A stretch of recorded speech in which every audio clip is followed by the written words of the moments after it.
देवता गोगाजी महाराज की जन्म स्थली क्या है? तो क्वेश्चन देखो फ्रेंड्स, ये क्वेश्चन कम से कम 10 टाइम रिपीट हुआ है, यानी 10 बार आया हुआ क्वेश्चन है कि जो लोक देवता गोगाजी महाराज है इनकी जन्म स्थली कहाँ हो जाएगी?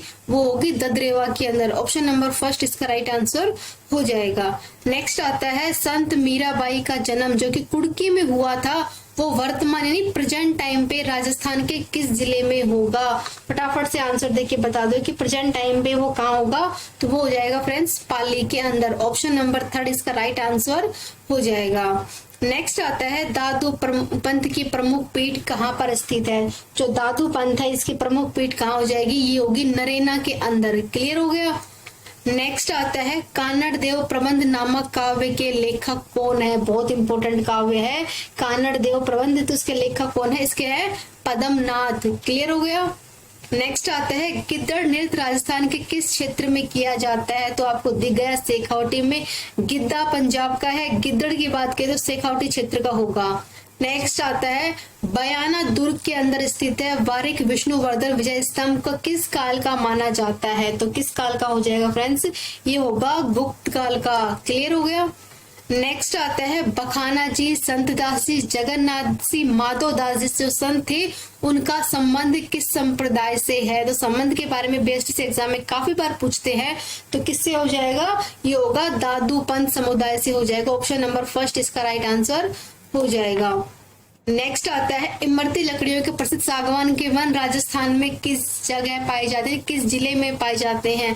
देखो फ्रेंड्स बहुत इंपॉर्टेंट क्वेश्चन है, कम से कम 15 टाइम आया हुआ क्वेश्चन है कि जो सागवान के वन है वो राजस्थान के किस जिले में सबसे अधिक है? तो कहाँ होंगे फ्रेंड्स? ये हो जाएंगे बांसवाड़ा के अंदर। क्लियर हो गया। नेक्स्ट आता है राजस्थान का कौन सा जिला ऐसा है जहां पर मैग्नीज के खनिज के भंडार यानी प्रसिद्ध है वहां का खनिज? तो कहाँ का फेमस है? फटाफट से आंसर कर दीजिए, वो हो जाएगा बांसवाड़ा। क्लियर हो गया। तो देखिए फ्रेंड्स जो कोई भी फर्स्ट टाइम एग्जाम देने वाला है उनके लिए मेरी पहली ट्रिक तो यही है कि पहले हमें करना है शिक्षण अभिरुचि के क्वेश्चन, क्योंकि देखो 150 नंबर का क्वेश्चन होने वाला है। इसको देखो सबका देखो इसमें सिर्फ हमें समझना है कि एक टीचर बनने के बाद आपके अंदर क्या क्या चेंजमेंट होंगे, किस प्रकार से आप फैसले कर पाएंगे, क्या नहीं करना है। एकदम शांति से कोई मतलब कि माइंड को शांत रख के पढ़ना है क्वेश्चन को और फिर इसके आंसर देना है। सेकेंड नंबर पर करेंगे हम राजस्थान जीके को। क्यों राजस्थान जीके इसलिए करनी है? देखो इसमें भी 150 नंबर का ही आएगा, तो देखो इसमें कुछ क्वेश्चन ऐसे रहेंगे जो हमें देखते सोल्व हो जाएंगे, कुछ हमें मतलब कि याद नहीं आएंगे, तो उनको हम हमारे माइंड में घुमाते रहेंगे, सोचते रहेंगे उनके बारे में, तो उतना टाइम हमें मिल जाएगा। क्लियर हो गया। थर्ड टाइम पर करना है हमें इंग्लिश और हिंदी। किसी का संस्कृत है तो वो संस्कृत को चूज करेगा, यानी फिर करना है हमें हिंदी इंग्लिश संस्कृत पर वार, क्योंकि ये क्वेश्चन मतलब ग्रामर के होने वाले हैं, तो इनको भी सोल्व करना जरूरी है।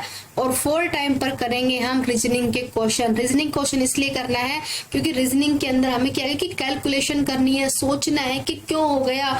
अच्छे से देखो एक क्वेश्चन को कम देखो जिनका देखो सही रीजनिंग है वो तो एक बार में सोल्व कर दे, लेकिन जिनको डाउट होता है ना वो देखो लास्ट देखो हमने लास्ट में रीजनिंग को चूज इसीलिए किया है क्या कि हम हमारा सारा टाइम रीजनिंग को दे सके। किसी क्वेश्चन में डाउट है तो उसे 2 बार जरूर करें। कहते हैं ना कि ओमआर स्पेस एग्जाम होने वाला है, एक टिक आपके लिए 3 नंबर का काम करेगा, तो एक गलत टिक भी आपके नंबर घटा देगा, तो टिक भी हमें सोच समझ के करना है। क्लियर हो गई बात? तो ध्यान से करना है। नेक्स्ट आता है आपके सामने क्वेश्चन है राजस्थान के किस अंचल को बांगर प्रदेश कहा जाता है? तो बांगर प्रदेश किसको कहते हैं फ्रेंड्स? आप इसका आंसर मुझे कमेंट में भी दे सकते हो, देखिए कि आपकी तैयारी कितनी है। तो शेखावटी अंचल को बांगर प्रदेश के नाम से जाना जाता है। क्लियर हो गया। नेक्स्ट आता है हनुमानगढ़ को किस वर्ष बसाया गया था? जो हनुमानगढ़ है इसको 1994 में बसाया गया था। क्लियर हो गया। नेक्स्ट आता है जोधपुर का प्राचीन नाम क्या होगा? जो आप सभी जानते हैं कि देखो सबका उपनाम होता है, जैसे पिंक सिटी किसका है? जयपुर का है, तो जोधपुर को हम क्या बोलते हैं? इसे बोलते हैं नीली नगरी यानी ब्लू नगरी के नाम पे जानते हैं। ऑप्शन क्लियर हो गया। ऑप्शन नंबर थर्ड इसका राइट आंसर हो जाएगा। नेक्स्ट आता है खानवा का प्रसिद्ध जो युद्ध है वो किस वर्ष लड़ा गया था? तो खानवा का जो फेमस युद्ध है यानी राजस्थान के निर्णायक युद्ध के अंदर जिसको शामिल किया गया है वो हो जाएंगे 1527 के अंदर। क्लियर हो गया। नेक्स्ट आता है महाराणा प्रताप का जन्म किस वर्ष हुआ था? जो महाराणा प्रताप है इनका जन्म किस वर्ष हुआ था फ्रेंड्स? वो हुआ था 1540 के अंदर। क्लियर हो गया। नेक्स्ट आता है माधव सिंह व गोविंद सिंह का संबंध किस किसान आंदोलन से होगा। तो ऐसे क्वेश्चन भी एग्जाम में जरूर बनते हैं। तो किससे हो जाएगा, अलवर के किसान आंदोलन से इनका संबंध होगा। नाम क्या है, माधव सिंह व गोविंद सिंह। नेक्स्ट आता है मेवाड़ प्रजामंडल की स्थापना किस वर्ष की गई थी। जो मेवाड़ प्रजामंडल है इसकी स्थापना की गई थी 1938 के अंदर। क्लियर हो गया। नेक्स्ट आता है प्राचीन राजस्थान का कौन सा क्षेत्र बौद्ध धर्म की प्रमुख क्षेत्र रहा है। तो बताओ, देखो बौद्ध धर्म के लिए पूछे तो बैराठ ही आएगा। क्लियर हो गया, ऑप्शन नंबर फर्स्ट इसका राइट आंसर हो जाएगा। नेक्स्ट आता है साधु सीताराम दास जो कि किस आंदोलन से संबंध करते थे। बताओ, जो साधु सीताराम है इनका संबंध किस किसान आंदोलन से हो जाएगा। नाम से जानने की कोशिश कीजिए। नाम क्या बताया गया आपको, साधु सीताराम दास। इसका हो जाएगा बिजोलिया किसानों से। ऑप्शन नंबर फर्स्ट इसका राइट आंसर हो जाएगा। नेक्स्ट आता है मेवाड़ के किस शासक के टाइम पर जावर में चांदी की खान का खनन स्टार्ट हुआ था। तो वह कौन था, वह थे लक्ष्य सिंह लाखा। क्लियर। नेक्स्ट आता है रनमल की हत्या के बाद उसके पुत्र जो जोधा था उसको किस गांव में शरण मिली थी। ये क्वेश्चन भी कम से कम 10 टाइम रिपीट हुआ क्वेश्चन है। तो किस गांव में मिली थी, काहुनी गांव के अंदर इसे शरण दी गई थी। नेक्स्ट आता है बीकानेर के प्रथम शासक जिसने 1517 के नागौर दरबार में उपस्थित होकर अकबर के सामने उसकी अधीनता को स्वीकार किया था। तो वह कौन था जिसने अकबर के सामने जाकर खुद से मतलब कि उसकी अधीनता को स्वीकार किया था। वो हो जाएगा राव कल्याणमल। क्लियर हो गया। नेक्स्ट आता है प्रसिद्ध कृष्ण कुमार विवाद किस मेवाड़ के टाइम का, मतलब किसके टाइम का था। कृष्ण कुमार विवाद से आपको कौन सा शासक याद आता है, वो हो जाएंगे भीम सिंह। क्लियर हो गया। नेक्स्ट आता है श्रावण मास के दौरान राजस्थानी महिलाओं द्वारा गाए जाने वाले गीत कौन से होंगे। तो हम सब जानते हैं श्रावण मास के अंदर कौन सा त्योहार आता है, तीज का आता है। तो तीज के ही गीत गाए जाएंगे ना। नेक्स्ट आता है राजस्थान में गोला, दरोगा, चाकर, चेला के नाम से किसको बुलाया जाता है। तो ये बुलाते हैं हम घरेलू दास को। क्लियर। नेक्स्ट आता है किसकी कहानी पर आधारित पहली निर्णय अनमोल पारेकर द्वारा की गई थी। जो पहली मूवी है वो किसके ऊपर ली गई है, विजयदान देथा के ऊपर ली गई है। नेक्स्ट आ गया ईगल की पहाड़ियों पर कौन सा किला बना हुआ है। जो ईगल की पहाड़ियां है उस पर कौन सा किला बना हुआ है, एग्जाम में बार बार पूछ लेता है। तो आपको पता होना चाहिए कि जो जयगढ़ फोर्ट है वो ईगल की पहाड़ियों पर बना हुआ है। क्लियर हो गया। जो कि विश्व की सबसे बड़ी क्या ना रखी गई है यहाँ पर। नेक्स्ट आता है कौन सा आभूषण गर्दन में पहना जाता है परंतु नेकलेस वैसे भारी और बड़ा होता है। तो बताओ, जो मतलब गर्दन में पहनते हैं परंतु वो नेकलेस और हार से बड़ा होता है, जिसे बोलते हैं फ्रेंड्स ठुस्सी। नेक्स्ट आता है श्रीलाल जोशी सिंह को 2006 में पद्मश्री पुरस्कार मिला था। वो किसके लिए मिला था, फट चित्रकारी के लिए दिया गया था।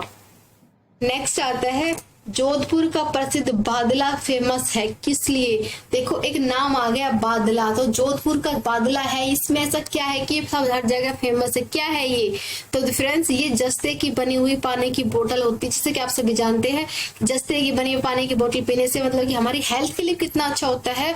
तो उसके लिए इसको एक नाम दे दिया गया बादला, जो कि गर्मियों के टाइम के लिए बहुत अच्छा ऑप्शन तैयार किया गया है। नेक्स्ट आता है किस समाज सुधारक ने अपने शिष्यों को 29 नियम पालन करने हेतु जोर दिया था। तो वह कौन थे जिन्होंने अपने शिष्यों को 29 नियम पालन करते हुए जोर दिया था, वो थे जम्बो जी। नेक्स्ट आता है उदयनाथ पर्वत राजस्थान के किस जिले में स्थित है। अब बात आती है पर्वत की। जो उदयनाथ पर्वत है वो किस जिले में होगा। क्लियर हो गया। तो आपको इसे अच्छे से पहचान के बताना। तो कहाँ हो जाएगा, ये अलवर के अंदर हो जाएगा। उदयनाथ पर्वत की बात की जाए तो ये ओनली फॉर कहाँ होगा, ये अलवर के अंदर होगा। आप जगह से गैस करने की कोशिश कीजिए। नेक्स्ट है कटिबंधु नाम किसके लिए फेमस है, तो वो हो जाएगा विग्रह चतुर्थ के लिए फेमस किया गया है। नेक्स्ट आता है रेगिस्तान का जल महल किसको बोलते हैं, बाटूड़ा का कुआं बाड़मेर में जो स्थित है उसको राजस्थान का जल महल कहा जाता है।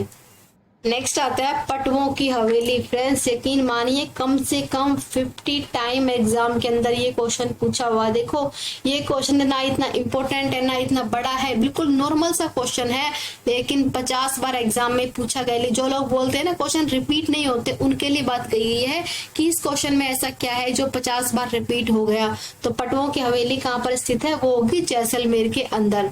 आप ये बात गूगल के ऊपर सर्च कर सकते हैं अगर डाउट हो तो। नेक्स्ट आता है मकरा में मिलने वाले जो विश्व प्रसिद्ध संगमरमर का है किस किस्म का है, कैसा लाइट है। तो देखिए फ्रेंड्स, जो मकराना के जो पत्थर उसके अंदर कैसा साइड का एक ऐसा मतलब कि ऐसी उसमें एक ऐसी किस्म पाई जाती है जो उसको पूरे विश्व में फेमस बनाती है। नेक्स्ट आता है अरावली पर्वत श्रृंखला की दूसरी सबसे ऊंची चोटी कौन सी होगी। अब अरावली पर्वतमाला के बारे में पूछा गया है तो कौन सी हो जाएगी फ्रेंड्स, ये हो जाएगी शेर। क्लियर। नेक्स्ट आता है पशुधन की दृष्टि से सबसे मतलब कि बहुमूल्य पशु कौन सा है। तो ये तो सिर्फ कहने की बात है, आप सब अच्छे से जानते हैं कि गाय का दूध कितना होता है 40 रुपए, भैंस का होता है 80 रुपए, इनका भी नॉर्मल होता है। इनका दूध बीमारी के टाइम पे पीते थे, इसकी कोई नहीं हो जाएगी। तो 80 रुपए किसका है, भैंस का। तो बहुमूल्य कौन हो जाएगी, भैंस हो जाएगी। नेक्स्ट आता है सुपारनास चरित्रम क्या है। देखो एग्जाम में ऐसे वर्ड काफी देखने को मिलेंगे, आपसे मतलब पूछेंगे सुपारनास चरित्रम क्या है। तो ये क्या हो जाएगा, ये एक प्रकार का चित्रित ग्रंथ हो जाएगा। नेक्स्ट आता है काजरी का संबंध किस जिले से है। जो काजरी है वो किस जिले की फेमस है, तो वो जोधपुर की फेमस है। काजरी, बादला और काजरी जोधपुर की फेमस है। नेक्स्ट आता है खुंडी भैंस किस नस्ल की भैंस को कहा जाता है। निकालते ना, एक ऐसी भैंस होती है जो मतलब कि ना जो बिकती भी बहुत जल्दी है, इसमें दूध भी बहुत मतलब कि अच्छी भैंस की नस्ल पे मान जाते हैं। खुंडी वाली भैंस उसको क्या बोलते हैं, तो उसको बोलते हैं मुर्रा। क्लियर हो गया, ऑप्शन नंबर फर्स्ट इसका राइट आंसर हो जाएगा। नेक्स्ट आता है राजस्थान के किस जिले में तांबा प्रगलक सेमेटर स्थित है। तो तांबा का जो प्रगलक सेमेटर की बात की जाए तो वो कहाँ होगा, ये हो जाएगा झुंझुनू के अंदर। नेक्स्ट आता है गुजरात के सुल्तान बहादुर शाह ने चित्तौड़ किले पर किस वर्ष हमला किया था। तो सुल्तान बहादुर ने चित्तौड़गढ़ किले पे किस वर्ष हमला किया था, इंपॉर्टेंट है। इसके में डेट याद करें तो क्या हो जाएगी, 1533 के अंदर इन्होंने हमला किया था। अब पूछा गया है राजा बख्तावर द्वारा कौन सा ऐसा महल है जो कि कलेक्टर हाउस के रूप में यूज कर रहे हैं। तो देखिए फ्रेंड्स, राजस्थान का एकमात्र ऐसा महल है, ऐसा भवन बोल सकते हैं आप, जिसको फिलहाल प्रेजेंट टाइम पे कलेक्टर हाउस के रूप में यूज कर रहे हैं, सरकारी काम में यूज कर रहे हैं। तो वो कौन सा हो जाएगा, अलवर सिटी पैलेस के अंदर स्थित है, यानी जो किसका है, राजा बख्तावर सिंह द्वारा बनाया हुआ है, जिसको अब कलेक्टर हाउस के रूप में यूज किया जा रहा है। नेक्स्ट आता है किस शहर के भील शासक को पराजित करने के बाद जगमाल सिंह ने स्वयं को महारावल का ताज पहनाया था। तो कौन था फ्रेंड्स, वो फटाफट से आंसर हो जाएगा बांसवाड़ा का। क्लियर हो गया। नेक्स्ट आता है राणा राज सिंह मेवाड़ के समकालीन थे। तो राणा राज सिंह मेवाड़ के समकालीन कौन थे, फटाफट से आंसर कर सकते हैं। तो कौन थे, औरंगजेब थे। क्लियर हो गया। नेक्स्ट आपके सामने आता है किस राजवंश ने 7वीं से लेकर 16वीं ईस्वी तक चित्तौड़गढ़ किले पर शासन किया था। तो वह कौन हो जाएगा, वो हो जाएगा सिसोदिया। नेक्स्ट आता है 1939 में करौली प्रजामंडल की स्थापना किसके द्वारा की गई थी।